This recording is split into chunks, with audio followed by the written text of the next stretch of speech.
Welcome to the Hinterlands of Elandria. I'm Lex Starwalker. I'm the Dungeon Master for this campaign, and I'm also the host of the RPG podcast Game Master's Journey, which you can find at my website at starwalkerstudios.com. So I am putting out a series of videos showing some of the preludes that I went through with each of the players. So these are giving introductions to the individual characters, and you get to be a fly on the wall while we develop the characters and backstories one by one. So today I'm getting together with Steve to discuss his character. He's going to be playing a half-elf bard. So without further ado, let's go talk to Steve. Yeah, Craig, I haven't heard from Craig recently. But yeah, last I heard he was going to be a cleric with the hunt domain, which is our kind of archery focus. It's almost like a ranger cleric kind of thing.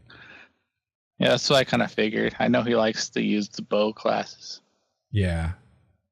Yeah. So, I mean, I'd say play what you want to play. I wouldn't worry about it. I feel like you guys, like, your bases are pretty well covered. So I think everybody can kind of just do what they want, and I think it'll be okay. But if you want to do College of Swords, go for it. Just don't feel like you have to. Yeah, I might as well try it out. So I guess I'll go with College of Swords next level.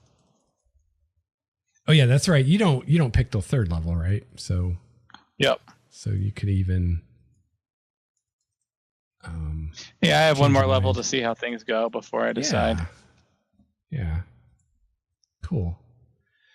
At least I got my jack of all trades now, so that's cool. Yeah, and that applies to initiative. Did you know that? How would that apply to initiative? Because it's an ability check that you don't get your proficiency bonus to. So so I do get it to that? Yeah. So my initiative will be a +4 instead of 3. That's cool. Yeah. And any other, I'm trying to think if there's any other ability checks in the game that aren't like a skill. Well, I guess if I just call for just a straight ability check, like a dexterity check, you would get to add it to that. So, okay. So basically anything but an attack roll and a saving throw. Anytime you roll a d20 and it's not an attack roll or a saving throw, you get to add that if it's not something you're already proficient in. Which is pretty sweet. I'm already proficient in charisma and dexterity, though. Cool. And you want to say we get +2 to Constitution? Yes, and that is after after you do everything. So it's not part of the point buy, it's above and beyond that. Okay. That's what I kind of figured, so now my Constitution went from 14 to 16. Nice. So that's my guy's already set up. Yeah. Yeah, my guy's already set up to be a College of Swords, so. High con, high dex. Cool. And you went with half elf? Yep. Do I have your character sheet yet? Yeah, it's updated on there. Cool. I'll check it out. Aha! Nice. Okay, so I see you saw about the variant elven longsword that I came up with, which is awesome. Yeah, I put it in there. and perfect. And I went with half elf drow background. Cool.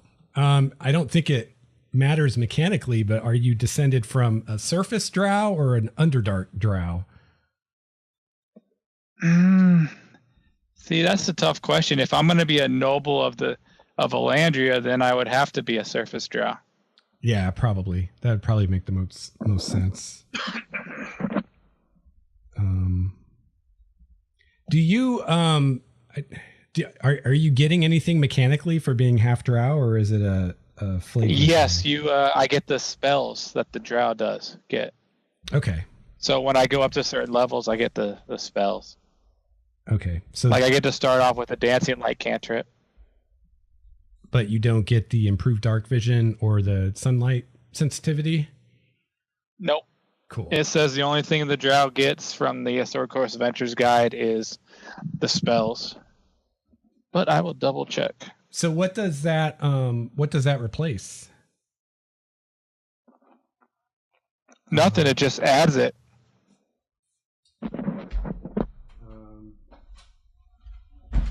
Yeah, I think it replaces something. But yeah, it won't matter as far as being a surface drow, because the only change there is they don't get the better dark vision, and they don't have the sunlight sensitivity. But since you don't have those, it doesn't matter. Yep. It just matters for flavor stuff. Where are the damn half? Oh, I would just forego skill versatility. Oh, okay. Yeah, I figured it replaced something.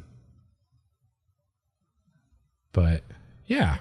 So you can, as far as the mechanics, you can go either way. Like you can be a half drow and just use the regular half elf mechanics if you want, or you can use the half drow.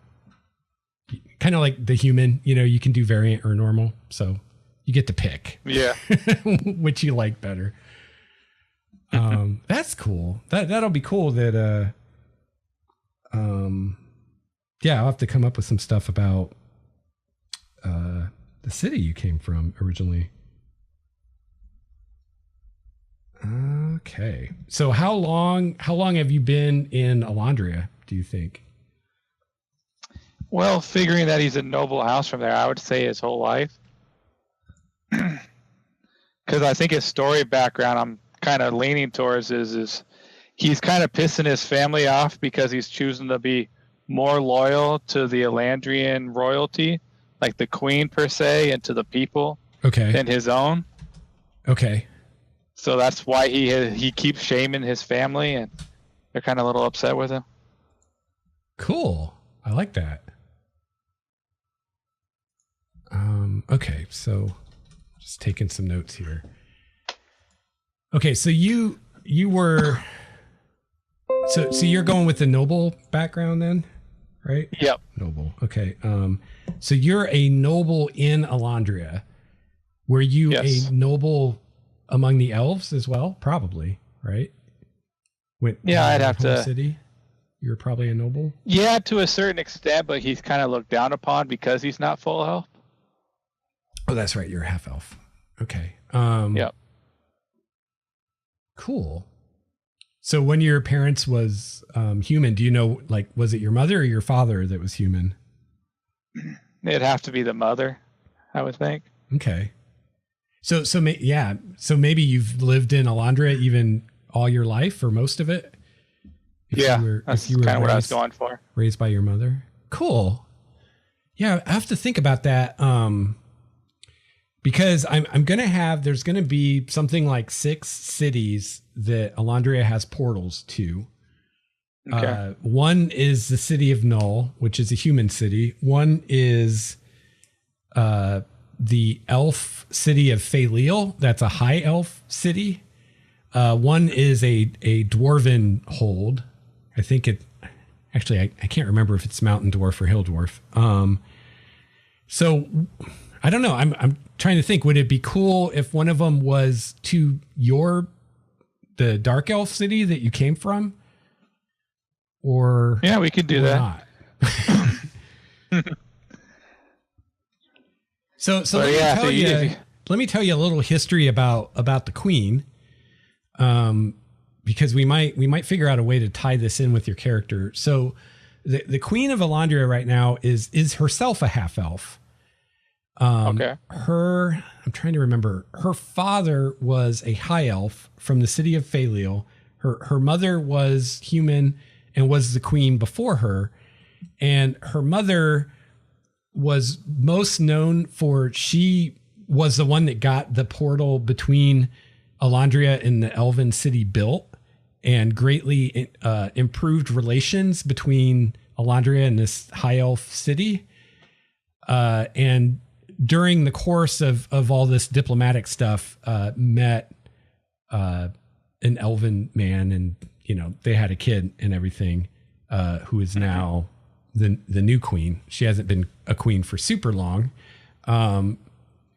So yeah, I'm trying to think what would be cooler. Like maybe there used to be a portal to your city, and maybe there was a falling out between the two cities, and that portal isn't there anymore, or maybe there never was a portal, or maybe there still is. I don't know. I mean, what do you think as far as your character? Would you prefer that you kind of had easy access to that city, or what do you think would be a cool way to go for that? Or do you not care? There's so many different routes you can go with that. Yeah. Because you can go along the lines of the mother was a noble here in Elandria. She fell in love with the dark elf who's in exile from the city.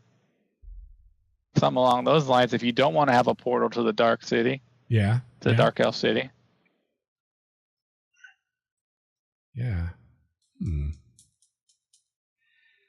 To think about it. It all depends on what the dark elves are like in your world. Yeah. Well, the surface ones aren't. Like, they don't really. Haven't really specified. Are they like the Drow and the rest of the world where they're evil as hell? Or yeah, you're right. I didn't. So my thinking is they're not like crazy evil like the Underdark Drow are, but they are more. I don't know if I'd say they're evil, but they're more ambitious than like high elves. They're much more concerned with like personal power, and so they are probably have a greater tendency to go evil, but they're not necessarily evil. So in other words, they're like more of a lawful evil compared to a chaotic evil. Yeah, they're an organized chaos. Yeah, and I don't think they're evil. I'd still say that most of them aren't evil, but you're more likely to find a surface dark elf who's evil than like a high elf who's evil, probably, because they do like power. And that kind of tends to corrupt you. One way or another. When you want to be at the top of everything, Yeah. So that okay, so I got rid of my skill versatility, so I got rid of deception and lay of hands. But that doesn't affect anything too much because that only drops the score by 1 to the jack of all trades. Yeah. Cool. So between being a bard and having those racial spell-like abilities, you'll have quite a bit of magic to pull on. Mm-hmm. So everybody is getting a magic item to start out with, and it will start out like basically uncommon, but there will be potential throughout the campaign to kind of power it up. Okay. Ideally, it would be something that's really iconic to your character. So ideas I had for you are it could be armor or perhaps some kind of like magical instrument. Or it could be a weapon or whatever you want, really. I was thinking harp, but since it's looking like I'm probably going to end up going College of Swords, I think it would have to be the family heirloom of the Elven Longsword. Okay.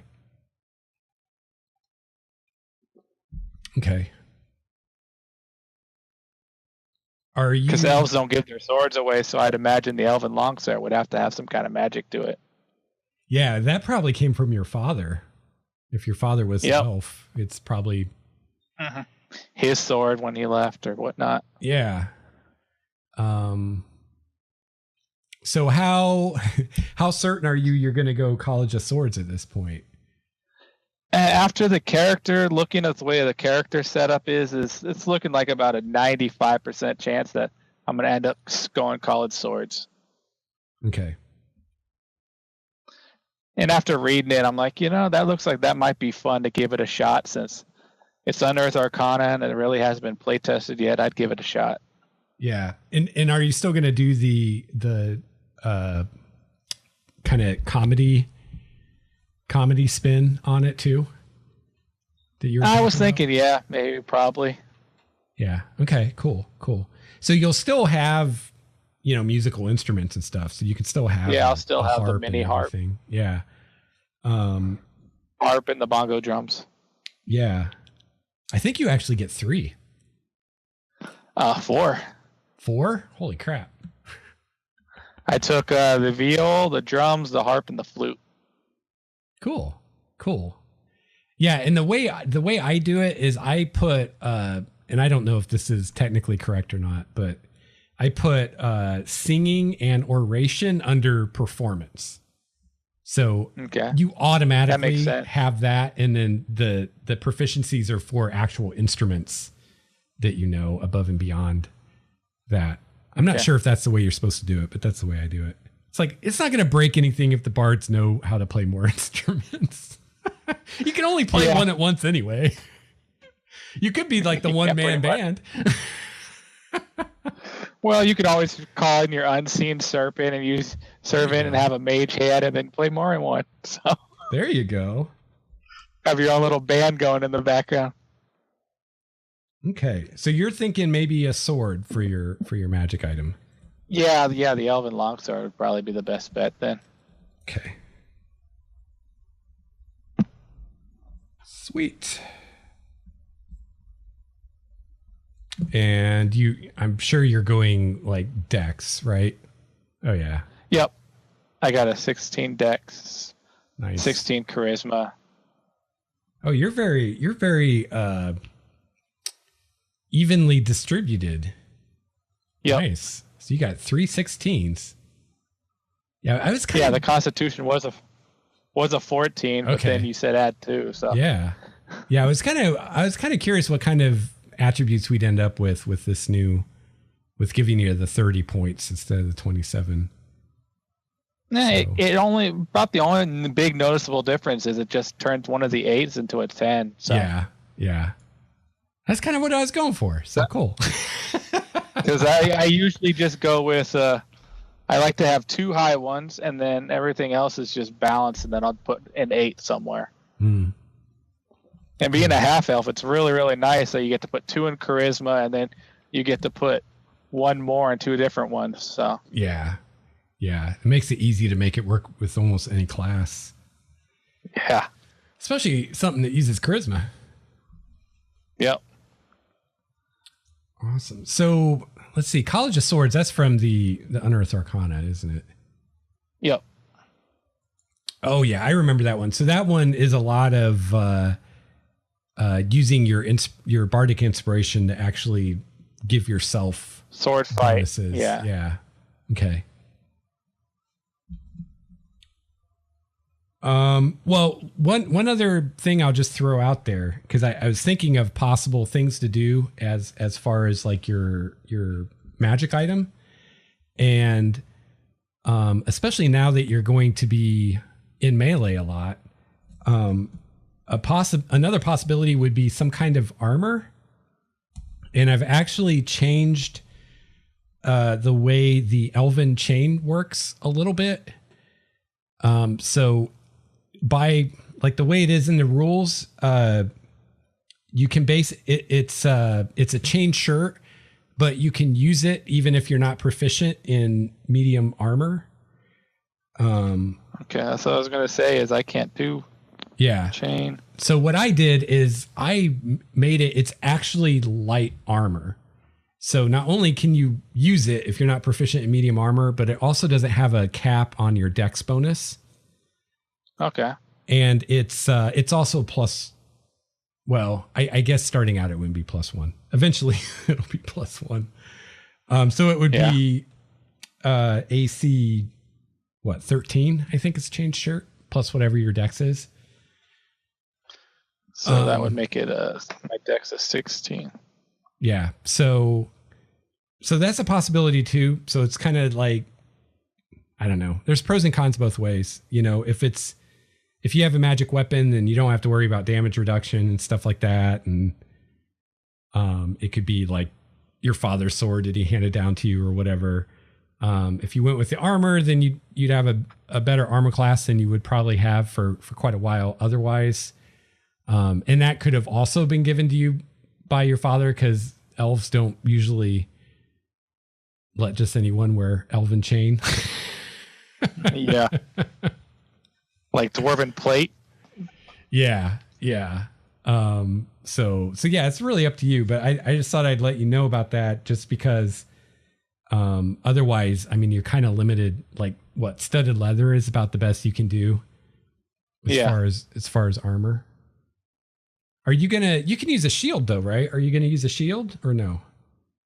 No. Okay.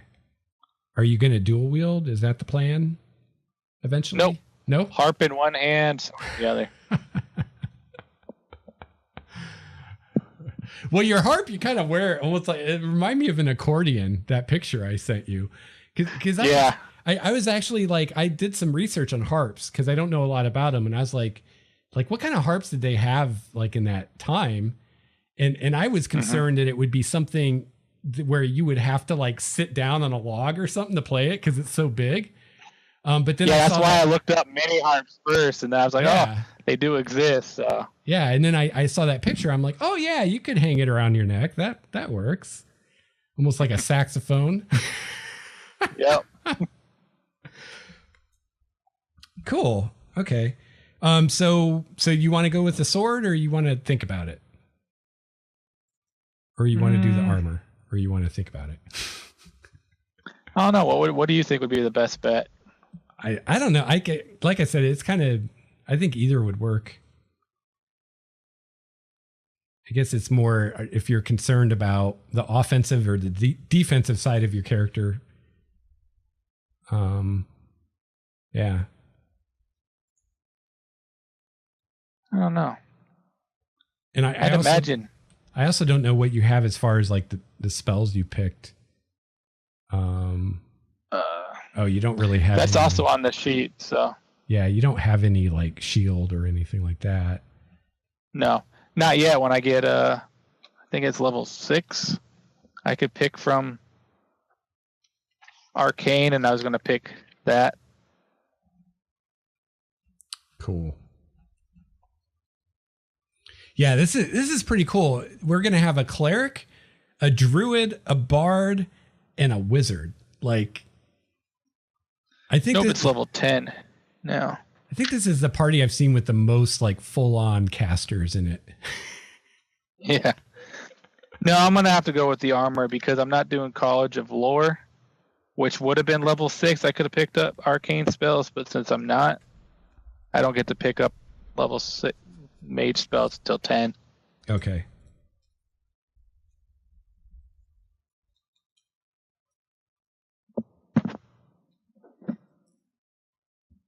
So is that something I start off with, or I get later on?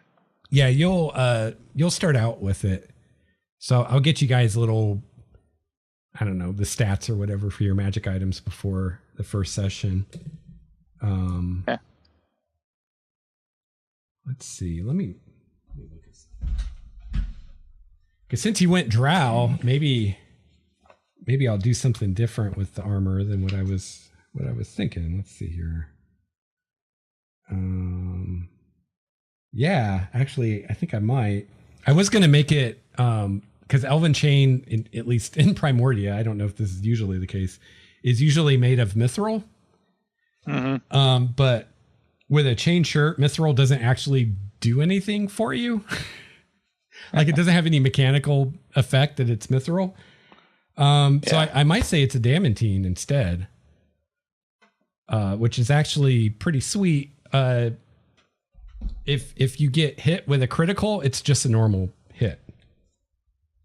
Okay, that would be nice. Yeah, especially since you probably won't. Well, what do you have, a D8 for your hit dice? Yeah. So, I mean, you're not going to have terrible hit points, but it's not like a barbarian where you're going to have hundreds. So that might be helpful that people. Well, the high constitution also is going to add to it too. Yeah, so. yeah. So do you have 8 hit points if I go average every time? So do you have a preference? Just either like if it's mithril or adamantine, do you prefer one? I think the adamantine would work. Cool. But the way I see my bard is he is very flamboyant. Well, both of those you can wear under clothes. So you could have your very flamboyant garb over your armor and you don't even see the armor. Because I see him having a lot of bright colors and feathers and then scarves. Awesome.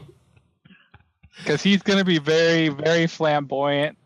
Because, like, what the personality traits is the common folks love him for his kindness and generosity, and his ideals is protect the people. So he's going to be very flamboyant and very good of heart type character. Cool. Which is not the kind of average character I play. I was going to say, this seems very different from some of your other characters you've played. Yeah, this character is going to be like almost to the point of lawful stupid. I tell you what, the Hidden Shrine campaign, I feel like if we would have kept going with that, like eventually, like your character would have died because you were just poking everything with that stick. Yep. There were like, what, 2 or 3 times you were really, I was like, oh my God, Steve's going to die. And then you always just barely survived. Yeah, I had no problem with it. It's like, as a player, I was like, yeah, I know what this character is about ready to do. It's going to be stupid. But as a character, he's going to fuck with it. Because that's what pirates do. Yeah, that was fun. Yeah. Let's see. So, okay, so you're a noble. Yep. Let's see. So your armor will be adamantine.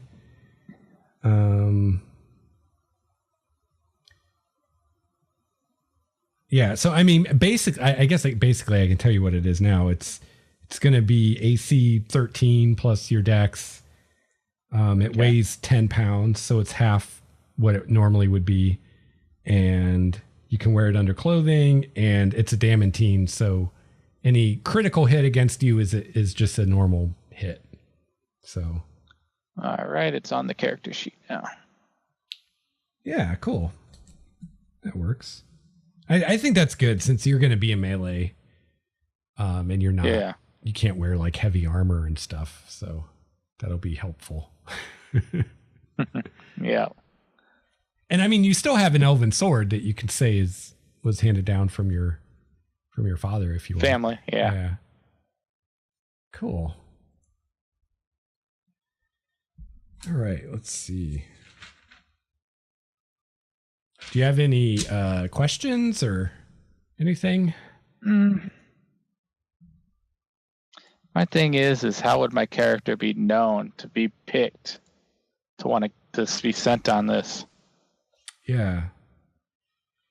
Well, let's see. I was thinking somewhere along the lines that he kind of joined the personal guard of the palace. He was palace guard at some point. Because that's usually only like selected by the most trustworthy and noble of people. Yeah.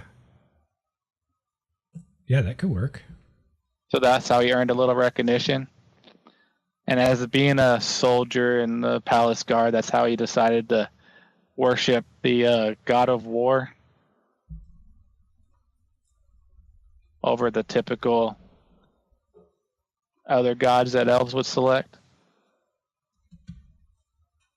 Yeah, so do you have an idea of why like do you feel like you just have like you kind of believe in what the god of war stands for, or do you feel like he helped you out sometime? Or I just think that he feels like he likes what the god of war stands for. Okay. But he has a little bit of a different outlook on the god of war, to where the god of war is more like war to protect people as it is just the fight. It's a little bit of protection type thing. Yeah. Okay. You know, another way you could go, since you're a bard, is maybe instead of being part of the actual like palace guard, maybe you were like one of the court bards, but you were actually like basically like an undercover bodyguard kind of thing. Like that. See, I could see that was one of my other things I was thinking too, is he was a secret agent, just basically roaming around doing his bard thing, listening in on rumors, letting the royal house know if there's traitors in the midst or someone plotting something along those lines, and then and then to defend the royal family if something was to pop out. Yeah, and then you're there in court like entertaining, and people don't realize that you can fight and have magic and all this stuff. Yep. As well, so that could be cool. Mm-hmm.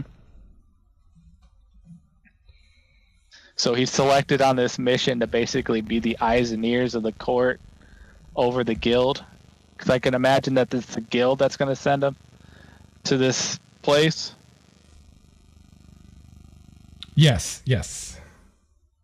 So I can imagine that he's more of an eyes and ears for the royal court to make sure the guild's not overextending their bounds type of thing. Let me think. Yeah. So the deal is, as far as like kind of the hook into the campaign, is you've gotten to know a woman in the guild. Her name is Druinda. She is a human woman. You're not sure how old she is, but you get the impression that she's like maybe middle-aged. Okay. But her face and any visible like parts of her body that you can see are covered in like these horrible burn scars. And in fact, like where her eyes would be is just all this just ruined, burned flesh. And she's blind now. And she used to be an adventurer, had a run-in with a dragon, got fire breathed on her. And that was that would do it to you. Yeah, that was pretty much the end of her adventuring career. But as she, it's very cliche, but as she lost her vision, her physical vision, she found that she had this kind of other sight where now she has like prophetic dreams and visions of the future and stuff like that. So she's kind of like an oracle or a seer now. Okay. And she's basically got a desk job in the guild. She's all about the goddess Elandria, who's the god of civilization and knowledge, and the god Ganj, who is the god of pipeweed and also like visions and foretelling and things like that. And when you visited her before, it's like beaded curtains, haze of smoke. She's got this huge hookah that she's usually puffing on for the pain management. And she'll like have these weird visions and stuff. And so she's the one that's actually bringing you all together. And what's happened is the guild and the officials in the city have heard a rumor that somewhere out in the wilds to the east, there's a village out there. And most of the people don't believe it. They're like, that's impossible. There's no way there could be a village. Like all the villages were destroyed. But this woman, Druinda, wants to look into it because maybe she had a vision or something, but she thinks that there might be something to it.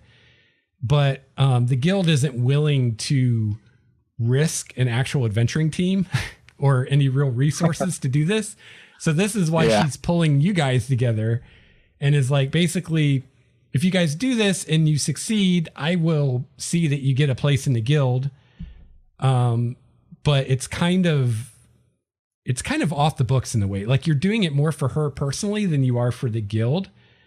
But I could definitely see like the queen and the officials in the city, when they find out this is happening, like wanting kind of someone on the inside to know what goes on with this.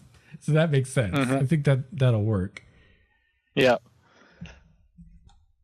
And you could have probably just met her in court, like you were entertaining or whatever sometime when she had an audience with the queen or something. Yeah.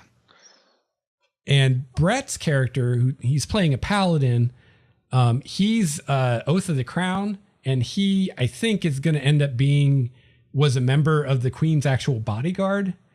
So the two of you have probably run into each other numerous times.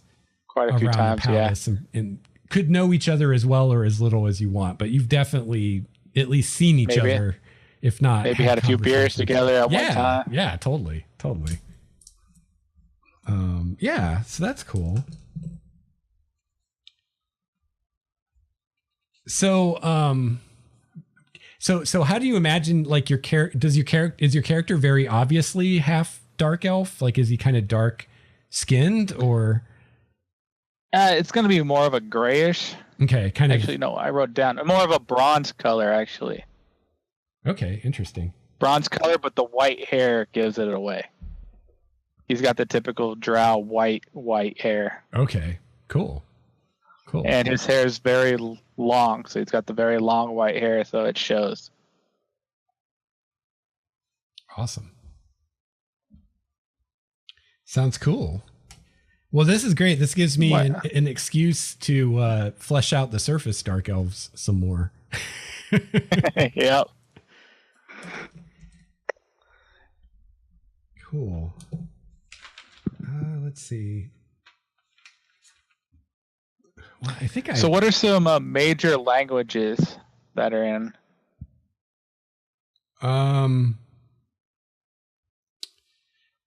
Really all the usual stuff. Because I get to select 2 additional languages besides Common and Elven, and right now I have Draconic and Goblinoid listed. Okay. Those would probably be good ones. Goblinoid kind of covers a lot of ground because there's so many goblinoids. Yeah, that's why I was kind of wondering, because in the older editions it was Goblinoid, and then I think I saw somewhere like 5th edition orcs speak their own and goblins speak their own, but yet they communicate with each other. So I was wondering what their language is when they communicate with each other. Yeah, that's a good question. I thought the orcs had like a separate language. Yeah, because the orcs speak Orcish, right, and then the goblins speak something, and then the bugbears have their own, and gotcha. Something along those lines. But yet they all communicate with each other. So I was always wondering what's the language they use to communicate with each other. Yeah, I mean, I guess I would assume Common, but yeah, Common. Because I think some of do goblins speak Common? Some of the goblinoids speak both. I don't know. I'd have to check. Yeah, I think Goblinoid you'll definitely get use out of. I mean, Draconic will definitely be cool if you run into a dragon. Dragon, kobolds. And that's something like when we all get together, if you guys want to kind of compare languages, like I'm fine with that, because part of how you guys came together is you were kind of hand selected. So yeah, if you guys want to metagame a little bit and be like, oh, well, I have Goblinoid, so you don't need it kind of thing. Like I'm fine with that, because I think it actually kind of makes sense. And like the same thing with like skills and stuff. If you find out like, oh, no one took deception, this isn't good. But I think just from the characters that everything's probably going to be covered as far as skills. Well, skill-wise, with Jack of all trades, anything that's charisma or dex based, I got down. Yeah, that's true. Because it's half my proficiency. Yeah. Along with my skill. So if my charisma is 16, so that's 3. My proficiency makes it 4. So it's +4 to anything charisma based. +5 if I'm trained in it. So it's not an issue. Awesome. Right now I took history because of the background, acrobatics, performance, persuasion, and stealth. Cool.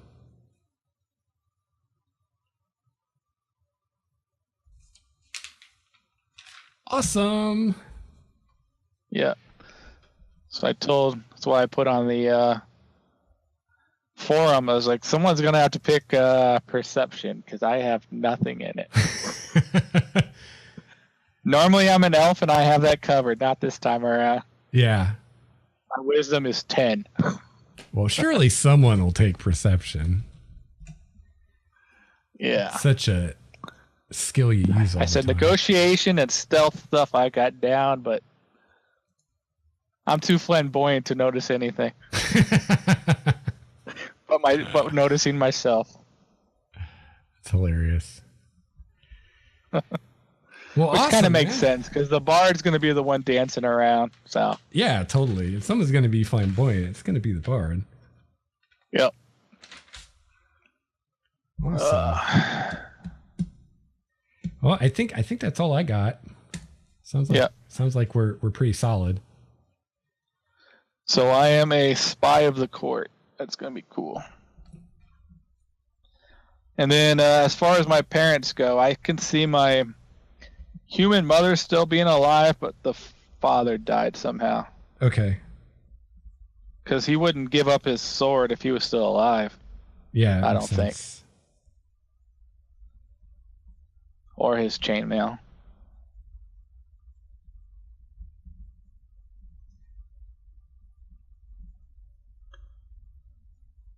Cool. And since we're not going to be in Elandria, I don't think you have to role play that too much. Yeah. Yeah.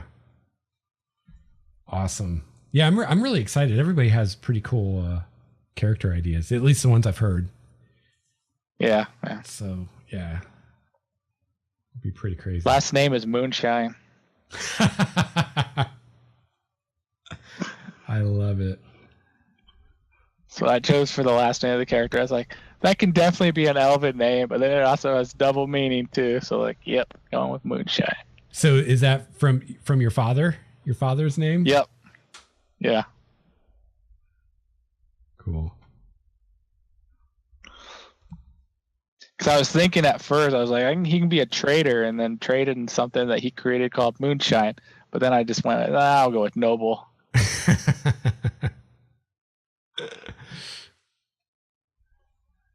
Awesome.